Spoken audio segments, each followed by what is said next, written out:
기독교 신앙의 가장 기초적인 신앙 고백이 있습니다. 가장 기초적이면서 중심이 되는 신앙 고백.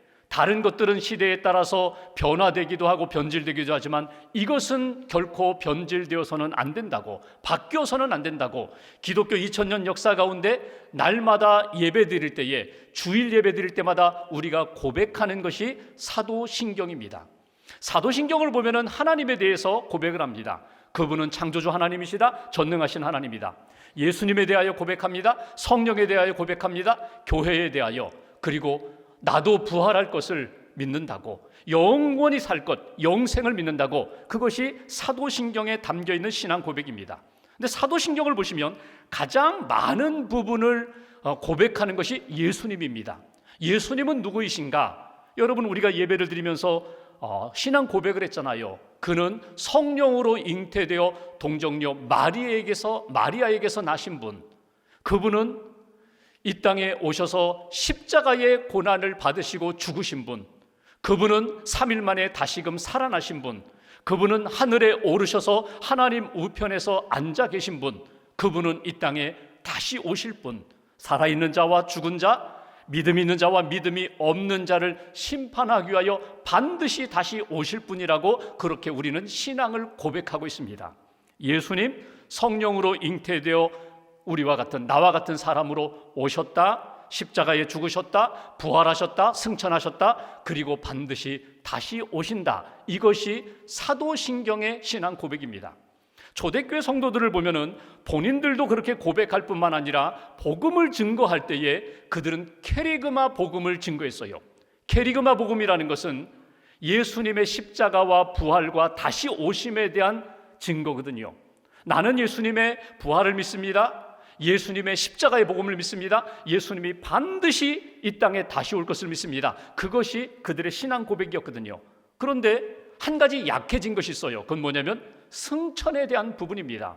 부활과 다시 오심 사이에 우리는 그분은 하늘로 올라가셨습니다. 분명히 고백하면서도 우리 마음 가운데, 신앙생활 가운데 약해져 있는 부분이 주님의 승천이거든요. 오늘 성경 말씀은 바로 그 부분에 대하여 우리에게 주시는 메시지입니다.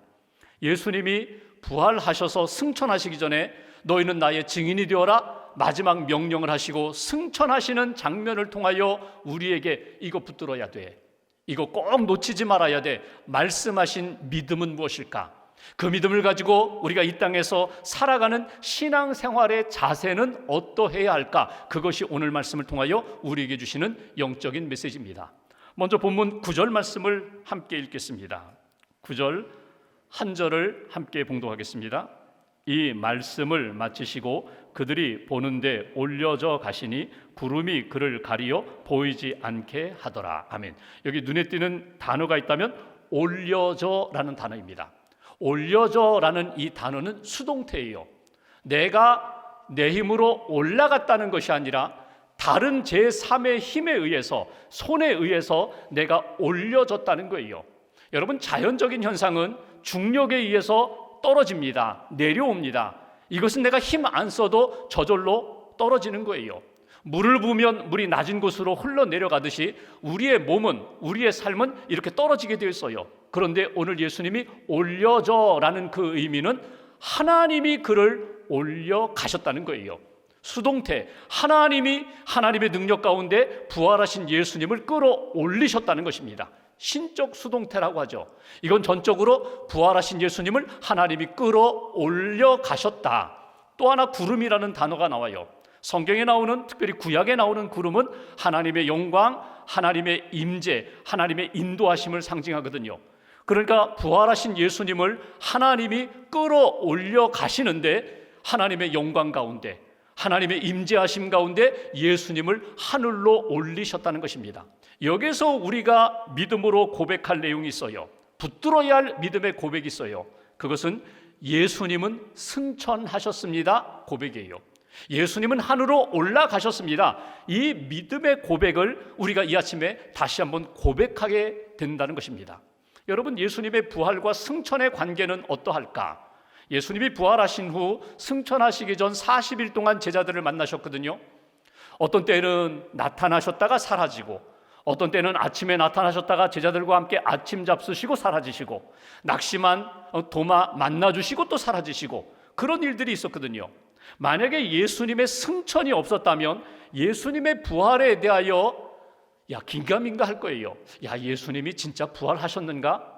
나타나셨는데 우리가 환상을 본 것 아닌가? 예수님의 그 영적인 부분만 우리가 본 것 아닌가? 이렇게 의심할 수도 있을 터인데, 예수님의 승천을 제자들이 목격하면서 맞아, 예수님 진짜 부활한 건 맞아, 예수님이 신령한 몸으로 부활하셨고 그 몸을 가지고 하늘로 올라가셨어, 부활의 확실성의 하나의 또 증거가 된다는 것입니다. 그러니까 이것은 어떤 환상이나 비현실적인 일이 아니라 이것은 확실한 역사적인 사건을 나타내는 것이 예수님의 부활과 예수님의 승천의 관계라는 것입니다.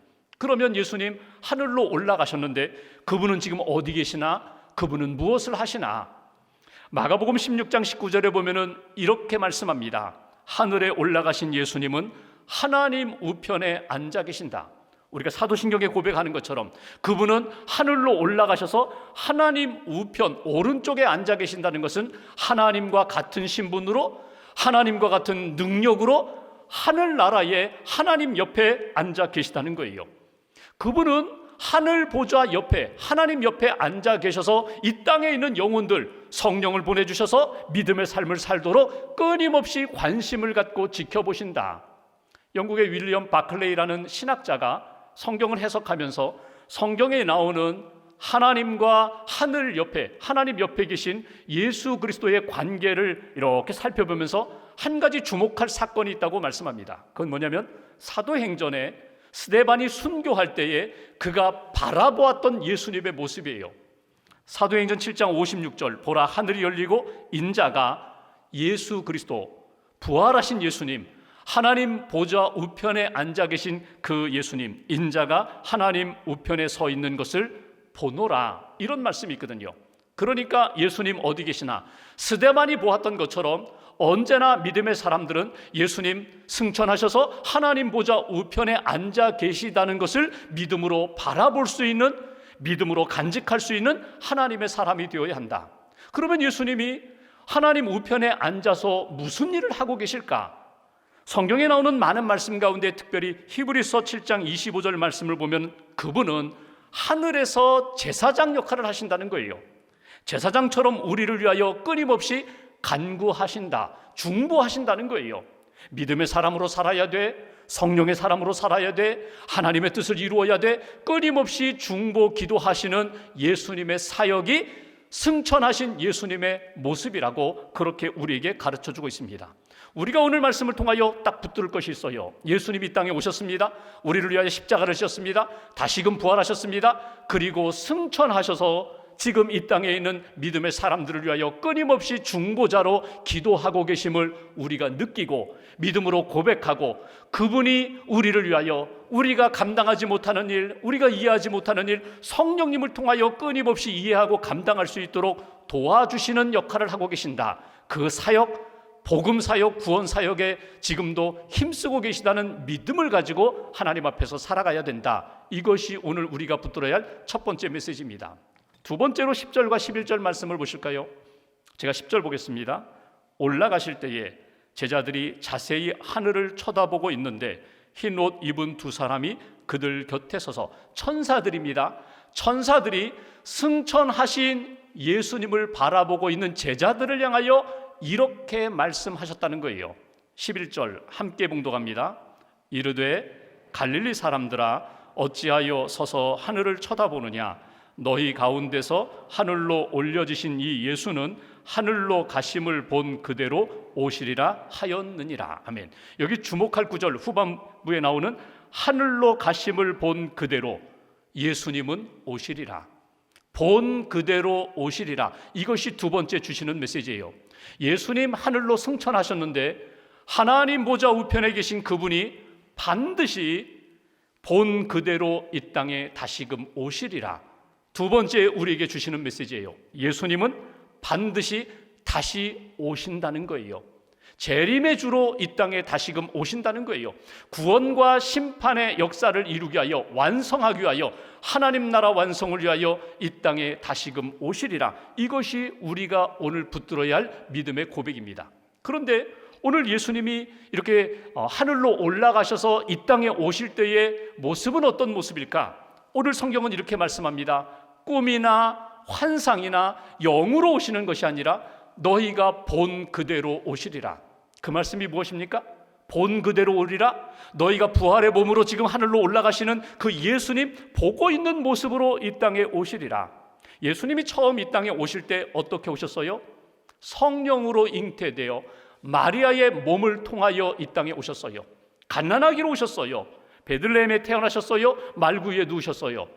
예수님이 처음에 이 땅에 오실 때의 모습은 우리와 같은 몸으로 갓난아기로 태어나서 성령에 잉태되어 여인의 몸을 통하여 이 땅에 오셨는데, 다시금 오실 때에는 그렇게 오시지 않는다는 거예요. 부활의 몸으로 올라가셨는데 그 몸 본 그대로 너희들이 다시 오시는 주님을 만나게 될 것이다. 이것이 주시는 메시지예요. 2000년 기독교 역사 가운데 보면은 예수님이 다시금 오신다고 해서 어떤 사람이 내가 그 예수다, 내가 그 재림주다, 이렇게 말하는 사람들이 있었어요. 성경을 보라, 다시금 이 땅에 승천하신 그 예수가 다시 이 땅에 오는데 내가 그 예수라고, 내가 재림주라고 이야기하는 사람들이 있어요. 그런데 여러분 보십시오. 그들 중에 그 누구도 여러분 다시금 몸으로 등장한 사람이 없어요. 신령한 몸으로 등장한 사람이 없어요. 다 육신적인 몸으로 태어나서 엄마 뱃속에 다 태어난 사람들이거든요. 모두 가짜입니다. 모두 재림주가 될 수 없어요. 재림주는 어떤 분이시라고요? 너희가 본 그대로 다시 오리라. 부활의 몸으로 승천하신 그분 그 모습대로 다시금 오리라. 이렇게 우리에게 말씀을 주십니다. 여러분, 예수님이 이 땅에 오실 때 어떤 모습으로 오실까? 여러분, 시간과 공간의 제약 속에서 살던 그 역사 속에서 예수님 그러셨잖아요. 갈릴리에서 사역하시면 예루살렘에서 만나지 못했어요. 그런데 다시금 이 땅에 재림주로 오실 때에는 어떻게 오신다고요? 모든 사람들이 다 볼 수 있도록, 모든 사람들이 만날 수 있도록 그날에는 재림주 너희들이 만나게 될 것이다. 그것이 성경적으로 우리에게 주시는 메시지예요. 기독교 2000년 역사를 보면은 예수님의 재림에 대하여 이럴 것이다, 이럴 것이다, 여러 신학자들이 주장한 내용들이 있어요. 그 내용들을 종합해 보면 딱 세 수로 나눠지게 됩니다. 첫 번째 이론은 예수님의 재림은 이미 실현되었다. 언제 실현됐는가? 성령이 임할 때 오순절 사건 속에서 이미 예수님이 다시 오신 거야. 그러니 더 이상 예수님 기다리지 않아도 돼. 이렇게 생각하는 그룹이 있습니다. 또 하나의 그룹이 있다면 예수님의 재림을 신화화하는 거예요. 이야기처럼 생각하는 거예요. 이것은 상징이야, 의미만 붙들어. 대망적 신앙, 주님이 다시금 오실 것을 기다리는 것, 우리가 주님 앞에 갈 날이 있을 텐데 주님 만날 것을 소망 가운데 기다리는 의미만 중요해. 그렇게 생각하는 사람들이 있었어요. 여러분, 종말적인 신앙은 다 제껴놓고 오직 그냥 믿음만, 윤리만 강조하는 그런 신앙의 패턴이 있었습니다. 근데 한 가지 특징이 있어요. 이렇게 종말론적인 신앙, 주님이 다시금 오실 것이라는 신앙을 이렇게 의미만 해석하니까 그들의 신앙생활이, 교회가 생명력이 점점 약해졌다는 거예요. 이게 기독교 역사 가운데 우리에게 보여주는 하나의 교훈입니다. 또 하나의 세 번째 패턴이 있습니다. 세 번째 유형이 있습니다. 그것은 예수님 이미 오셨어, 성령님 이미 오셨어, 그러나 재림의 주님으로는 아직 오시지 않았어. 약속대로 우리는 기다리는 거야. 언제 주님 오실지 모르지만, 또 오시기 전에 우리가 주님 부름받을지 모르지만 우리는 다시금 주님 만날 날을 준비하며 살아가는 믿음의 사람이 되어야 돼. 종말의 신앙을 가지고 살아야 돼. 우리는 종말 신앙이라고 하면 극단적인 종말만 생각하는데, 여러분, 예수님을 믿는 그 순간부터 주님 다시 오심을 믿습니다, 기다리겠습니다, 이 믿음으로 살아가는 한 개인, 성도와 신앙 공동체가 하나님 앞에 건강하게 신앙생활할 수 있어, 능력을 경험하며 살아갈 수 있어, 깨어 있으면서 영적으로 하나님의 은혜를 경험하며 살 수 있어. 그러니 우리가 기독교 역사 가운데 주님 오심을 기다리고 준비하면서 영적으로 깨어있던 성도들이 하나님 앞에서 생명력 있는 신앙을 가졌던 것처럼 그렇게 살아야 된다고. 제가 방문했던 교회 가운데 미국의 갈보리 채플이라는 교회가 있습니다. 캘리포니아 LA 지역에 있는 교회예요. 척 스미스 목사님, 지금은 돌아가셨는데 아주 훌륭하게 목회하셨던 그 교회 한번 방문하고 싶었어요. 한 20여 년 전에. 그때는 뭐 내비게이션도 없고 지도 보고 그냥 주소 가지고 물어 찾아가던 그때입니다. 그 교회가 무엇으로 유명한가 하면 말씀 강해로 유명한 분이에요. 그냥 주일이든 또는 주일 저녁이든 수요일이든 창세기부터 그냥 쭉 요한계시록까지 계속해서 말씀을 읽고 묵상하고 설교하는 교회예요. 말씀 중심의 교회, 성령의 교회예요. 성령의 은사, 균형 잡힌 하나님이 내게 주신 성령의 은사를 따라 섬기는 그런 교회예요. 전도하는 교회예요. 특별히 잃어버린 영혼들, 소외된 영혼들, 뭐 60년대 70년대 히피 사람들, 또 마약 중독자들 찾아가서 함께 끌어안으면서 하나님의 사랑을 증거하면서 전도하던 교회거든요. 제가 방문했을 때 그때 교회 성도 수가 한 3만 명 정도 됐거든요. 유명한 교회. 갈보리 체프는 어떤 모습일까? 교회를 찾아갔어요. 그런데 바로 찾지 못하고 몇 번 돌았어요. 그리고 다시금 물어 갔는데 아니 상가만 보이고 전혀 교회는 보이지 않았어요. 근데 알고 보니까 그 상가 속에 1층에 예배당이에요. 상가 같은 1층 단층 예배당이에요. 들어가서 딱 처음 받은 느낌은 뭐냐면 참 초라하다. 아니 이렇게 유명한 교회가 이렇게 초라할 수가, 그게 제가 받은 느낌이에요. 그런데 기도하고 이렇게 나오면서 교회 로고가 있습니다. 교회 로고가 비둘기 모양이거든요. 거꾸로 성령이 비둘기같이 임하는 그 비둘기 모양이에요. 교회 로고가 있고 그 밑에 교회 이름 갈보리 채플이라는 이름이 있고 그 밑에 쓰여져 있는 문구를 보면서 이해가 됐어요. 그 밑에 어떤 문구가 쓰여져 있는가 하면 마라나타 커뮤니티 이렇게 쓰여 있어요. 우리 교회는, 우리 신앙 공동체는 예수님의 재림을 믿고 기다리는, 그 믿음으로 준비하는 믿음의 공동체입니다. 그러면 얘기가 되죠. 우리는 예수님의 재림을 기다리고 믿음으로 준비하는 공동체이기 때문에 이 땅에 눈에 보이는 것에 연연하지 않습니다. 이 땅에 성을 만들지 않습니다. 곧 주님이 오실 것을 믿고 우리는 깨어서 준비하는 믿음의 사람들입니다. 여러분, 하나님이 우리에게 주신 여러 가지 신앙 가운데 이 믿음을 놓치지 말라는 거예요. 주님 다시 오신다. 주님 반드시 오신다. 주님 오시기 때문에 내가 가지고 있는 하나님이 주신 약속 놓치지 말아라. 그 믿음 잃어버리지 말아라. 사도 바울이 바울 서신을 여러 편 썼습니다. 제일 먼저 쓴 편지가 뭐냐면 데살로니가 전서예요. 데살로니가 전서를 쓰면서 데살로니가 교회 성도들에게 여러분 믿음이 약해졌습니까? 믿음을 다시금 세우십시오. 여러분들 하나님 앞에서 흔들리는 것이 있습니까? 다시금 굳게 붙잡으십시오. 강조하면서 4장에 보면은 바울이 데살로니가 교회에 가장 강조한 것이 있다면 주님이 다시 오시는 것에 대하여 여러분 믿음 흔들리지 마십시오. 주님이 다시 오실 때에 먼저 죽은 잠자는 자들이 다 일어날 것입니다. 부활할 것입니다. 살아있다면 주님 오실 때에 공중에서 주님을 만날 것입니다. 신령한 몸으로 변화될 것입니다. 이 부활신앙과 주님이 다시금 오신다는 재림의 신앙이 분명하다면 여러분들은 고난 가운데서도 그 모든 것 이겨나갈 수 있습니다. 이것이 사도 바울의 권면입니다. 오늘 하나님 앞에 예배드리며 다시 한번 믿음을 붙잡으시면 좋겠어요. 주님 십자가의 복음을 믿습니다. 부활의 소망을 믿습니다. 그리고 주님 다시 오심을 믿습니다. 다시금 이 땅에 우리를 구원하기 위하여, 우리를 온전히 회복시키기 위하여 이 땅에 오실 주님을 믿고 기다리겠습니다. 이 주님의 재림신앙, 하나님이 기뻐하시는 종말론적 신앙의식을 가지고 하나님 앞에서 살아가는 저와 여러분들 되시기를 주님의 이름으로 기원합니다. 그렇다면 주님의 오심을 기다리는 우리들 어떻게 준비하며 기다려야 할까? 11절 말씀 다시 한번 보실까요? 갈릴리 사람들아 어찌하여 서서 하늘을 쳐다보느냐? 제자들을 향하여 갈릴리 사람들이라고 그렇게 말합니다. 당연하지요.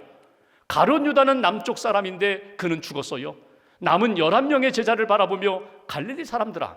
근데 여기서 말하는 갈릴리 사람들은 지금 갈릴리 지역에서 살고 있는 그 정도가 아니라 너희들은 그 근본적으로 갈릴리 출신 아니더냐? 갈릴리에서 태어나고 갈릴리 문화 속에서 살아온 사람들이 아니더냐? 촌사람 아니더냐? 무지한 사람들 아니더냐? 세상으로 이터 인정받지 못하던 사람들 아니더냐? 그럼에도 불구하고 너희들은 주님의 은혜를 받았고 주님의 부활을 경험했고 주님의 승천을 경험했다면 너희 인생은 하나님이 주신 그 은혜에 합당하게 살아야 돼. 겸손하게 너희들의 정체성을 잃어버리지 말고 주님이 주신 명령과 사명을 붙잡고 살아가야 할 사람들이 아니더냐? 이것이 바로 주시는 메시지예요. 세 번째 우리가 붙들어야 할 메시지가 있습니다. 당시의 제자들뿐만 아니라 오늘 저와 여러분들도 오늘 이 말씀을 통하여 딱 붙잡을 것이 있어요. 주님, 우리는 주님 만날 날을 준비하며 살겠습니다. 주님 만날 날을 준비하며 깨어있는 신앙생활을 하겠습니다. 잠자는 신앙생활이 아니라 깨어 기도하고 깨어 성령님 의지하고 우리에게 주신 선교의 사명을 감당하며 살아있는 믿음의 삶을 살겠습니다. 이것이 오늘 우리가 하나님 앞에 다짐해야 할 부분이에요. 오늘 이런 말씀하시죠. 갈릴리 사람들아 어찌하여 하늘만 쳐다보고 있느냐. 여러분, 그들이 지금 예수님 승천하신 모습만 보고 있는 것 같아요. 그 얘기 뭐예요? 하늘만 바라보지 말고 너에게 주신 말씀과 사명을 붙잡고 땅에 들어가서 사람들 속에 들어가서 복음을 증거하고 빛과 소금으로 살아야 돼, 이 말씀이에요. 여러분, 오늘 주님이 여러분들을 보시면서 혹시 이렇게 말씀하시지는 않을까요? 너희들은 왜 자꾸 땅만 바라보느냐, 현실만 바라보느냐. 하늘의 영광도 바라보고 하나님의 능력도 바라보며 하늘도 바라보고 땅에 주신 사명도 바라보며 감당해야 하지 않겠느냐. 하늘도 바라보고 하나님의 영광과 능력과 성령의 능력도 사모하고 땅에 우리에게 맡겨주신 사명과 직분을 감당하며 영혼 구원하는 그 사명을 감당해야 마땅하지 않겠느냐. 초대교회 성도들을 만날 때마다 이렇게 인사했습니다. 마라나타, 마라나타. 큰 소리로 외치지도 못했어요. 사람들 가까이 가서 그 귓전에 마라나타, 마라나타. 여러분, 마라나타라는 뜻이 무엇이에요? 요한계시록 22장 20절에 보면은 내가 진실로 속히 오리라 하시거늘 아멘 주 예수여 오시옵소서. 주 예수여 오시옵소서. 이 말이 아람어로 예수님 시대에 사용하던 통용어 아람어로 마라나타입니다. 주 예수여 오시옵소서. 주님 오신다고 약속하셨는데 주님 오늘입니까? 지금입니까? 어서 오시옵소서. 준비하고 있습니다. 깨어 있습니다. 이것이 초대교회 성도들의 신앙 고백이면서 인사였어요. 이 마라나타 신앙이 오늘 우리들에게도 필요하다는 거예요. 주 예수여 어서 오시옵소서. 주님 준비하고 있습니다. 주님 나를 받아주시옵소서. 나를 만나주시옵소서. 나를 거두어 주시옵소서. 한국이 자랑하는 우리 손양원 목사님이 있습니다. 그분은 순교자시죠. 그분은 사랑의 원자탄으로 유명한 분이죠. 그분이 쓴 여러 가지 글과 시 가운데 재림신앙이 담겨있는 시 한 편이 있어요. 오늘은 내 날이다. 한번 들어보십시오. 인생은 과거에 잘한 것에 교만해지기 쉽고 실패에 낙심하기 쉬우며 미래로 미루다 일평생 속아 산다. 오늘만이 내 날이요 주님을 만날 준비를 하는 날도 오늘뿐이다. 어디서 무엇을 가지고 무엇을 하다가 주님을 만날 것인가? 범죄치 말라. 기도, 성경 읽기를 등한히 하고 책임을 게을리하다가 주님을 만날까 두렵다. 오늘에 만족하며 살고 준비하라. 어두운 밤이 되기 전에 준비하라. 그분은 이렇게 재림신앙으로 살면서 본인이 찬송가 하나를 작시를 했어요. 주님 고대가 6절까지 있습니다. 지금 우리 찬송가에는 빠졌는데 옛날 찬송가에는 있었어요. 그 1절 가사는 이렇습니다. 낮에나 밤에나 눈물 머금고 내 주님 오시기만 고대합니다. 가실 때 다시 오마 하신 예수님, 오 주여 언제나 오시렵니까? 6절, 천년을 하루같이 기다린 주님, 이 시간도 기다리고 계시오니 내 주님, 오 주여 이 시간 오시옵소서. 지금 오시옵소서. 여러분, 이것이 마라나타 신앙입니다. 왜 예수님이 다시 오시는가? 여러분, 믿음의 사람들이 헛된 삶을 살지 않았노라고 우리에게 다시 한번 인정해 주시기 위하여 이 땅에 오십니다. 믿음이 없는 사람들에게는 심판의 주로 오시지만 믿음을 지키고 하나님을 바라보며 하나님 나라를 위하여 헌신한 사람들 잘했다고 칭찬하고 축복하시기 위하여 이 땅에 반드시 오십니다. 마라나타의 신앙과 소망으로 다시금 우리가 일어서야 된다고. 마라나타 신앙과 소망으로 하나님 앞에서 주님 오시는 날까지, 주님 부르시는 날까지 살아가야 된다고. 오늘 주시는 그 말씀 가슴에 품고 여러분 생명력 넘치는, 그리고 소망이 넘치는 믿음의 삶 계속 이어가시기를 주님의 이름으로 간절히 기원합니다.